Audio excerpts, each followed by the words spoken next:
Ok នៅក្នុងវីដេអូហ្នឹងខ្ញុំចង់ចែករំលែកនៅពាក្យអូខេដែលប្រកបជាមួយនឹង EG នៅខាងចុងដោយខ្ញុំសង្កេតឃើញថានៅពេលខ្លះការសិក្សាមួយចំនួនហ្នឹងធ្វើការបញ្ចេញសំឡេងមិនត្រូវអញ្ចឹងណាអូខេអញ្ចឹង EG នៅពេលខ្លះគាត់ច្រឡំថា E ហ្នឹងនៅតែសំឡេង E អញ្ចឹងណាអញ្ចឹងពាក្យមួយចំនួនវាសំឡេង E ប៉ុន្តែពាក្យមួយចំនួនទៀតគឺវាសំឡេងផ្សេងពី E អញ្ចឹងណាអញ្ចឹងពាក្យដូចជាពាក្យ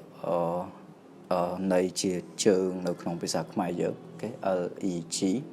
ញ្ចឹងអាពាក្យហ្នឹងគឺបើសិនជាយើងប្រកប E វាទៅជា leak អញ្ចឹងណាខ្ញុំអាសាឃើញអ្នកខ្លះគាត់អាន leak អញ្ចឹងដែរអញ្ចឹងណាប៉ុន្តែការបញ្ចេញសំឡេងដែលត្រូវចំពោះពាក្យហ្នឹងគឺយើងមិនអានថា leak ទេគឺយើងអានថា lake lake អញ្ចឹងណាអញ្ចឹងវាជា S sound S sound អញ្ចឹង S កទៅជា X X ចឹង l x lake lake ចឹងណាចឹងការបញ្ចេញសំឡេងដែលត្រឹមត្រូវគឺ lake lake មិន leak ទេអូខេហើយវាមានពាក្យមួយចំនួនដែលស្តីងគ្នាទៅនឹងដែរដូចជាពាក្យ make គេ make MEG គេពាក្យ bake bake BEG អូខេ bake ឬក៏ baker ជានាមអូខេ bake baker